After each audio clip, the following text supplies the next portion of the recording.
such a piece of garbage, and this was so holy and good, and I thought to myself, he's made an awful mistake, and I don't belong here.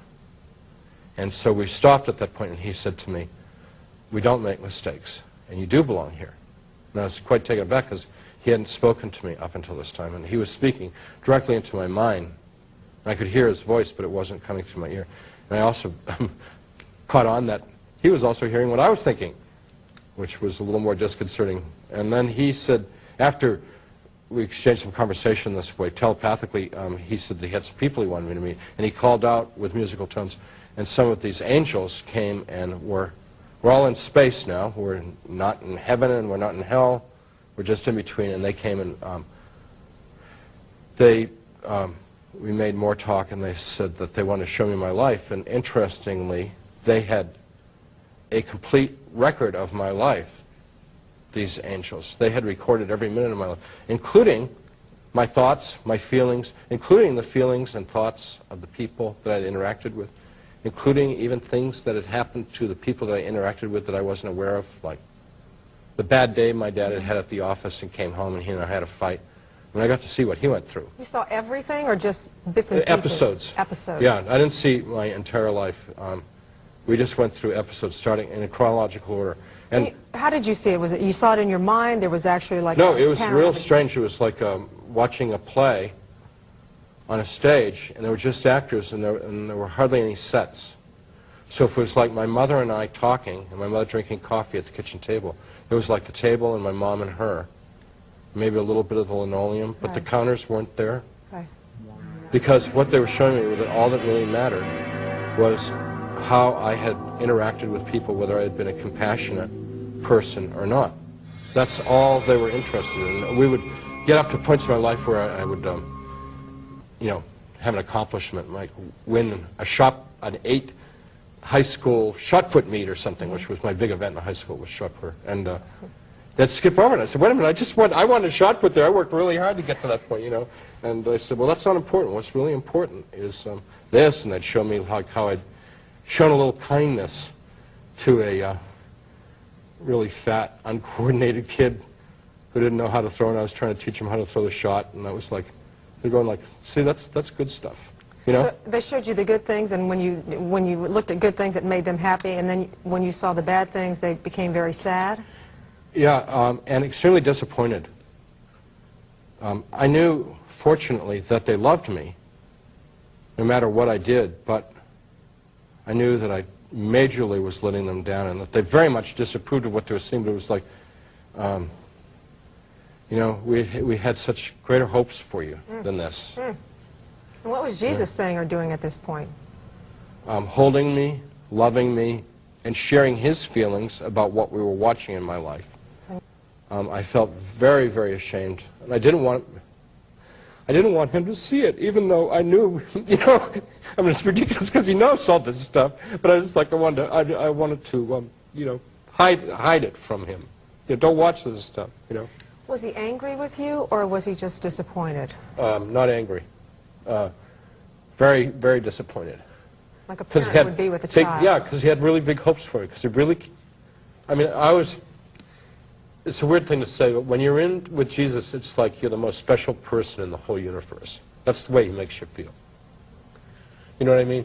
He just makes you feel that you're just the most neatest, wonderful thing, and all of his attention and everything in the universe has been about making you a beautiful child of God. And with all the hope for the potential that could be. And I flunked. I flunked the very reason why I was put into this world, which is, one way of stating it is, as Jesus did, which is to love God with all your heart, mind, soul, and strength, and love your neighbor as yourself. That nice summary of what we're here to do, to love one another. And I had loved me. I made myself a God. Had you loved yourself over your wife, over your children? I'm sure you loved your family. Yeah, because most people say, but look, I'm working hard for my family. I'm doing the best I can. I love them, but I've got to do this, and I've got to do this, and that's why I've got to be away from them, and that's why I've got to try to strive to become number one, Yeah. because they're going to benefit. I mean, that's Right, the argument a lot of people make. Absolutely, and this it hurts me to say, but yeah, I loved myself a whole lot more than I loved them. But it was the rationale, as you said, was, hey, what's good for me is good for them ultimately, right? Right. So I neglected them and emotionally cheated on them. We don't want to go into that too far. Mm-hmm. Well, so you saw this view, and up to what point did they take you? Up until your marriage, until your Up death? to the present. Uh-huh.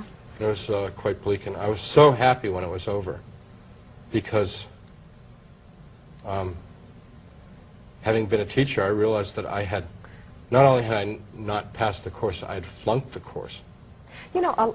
You're not Catholic, but a lot of Catholics would look at that and say, well, that's kind of like the purgatory we're taught about. Yeah.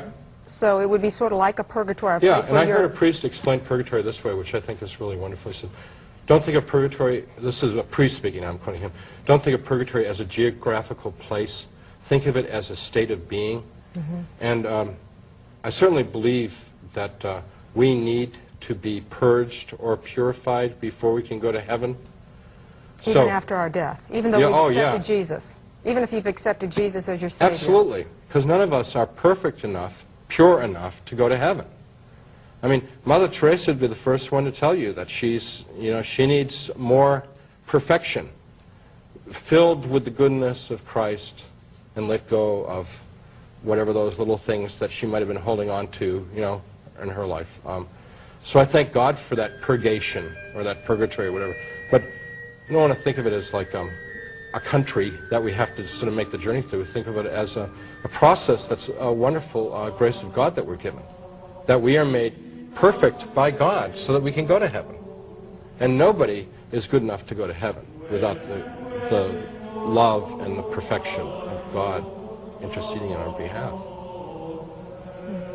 So what happened next? So after you see this view of your life, then what? Well, they said, do you have any questions? And I said, oh, I've got a million questions. And they said, well, ask whatever you want. And they were the most wonderful teachers, because they were trying to speak directly to my level of understanding, which was pathetically low in comparison to them. And I had, like no theological or religious background or understanding at that point, so I didn't even know what was good stuff to ask. But so I asked all kinds of questions, historical questions, biblical questions. And everything I asked, they answered. A lot of times they showed me things. There were times when it was like we were there. Right. I would say, what would the future be like, and we'd be in the future. What was this like, and we'd be there. And it was very important experience, because people ask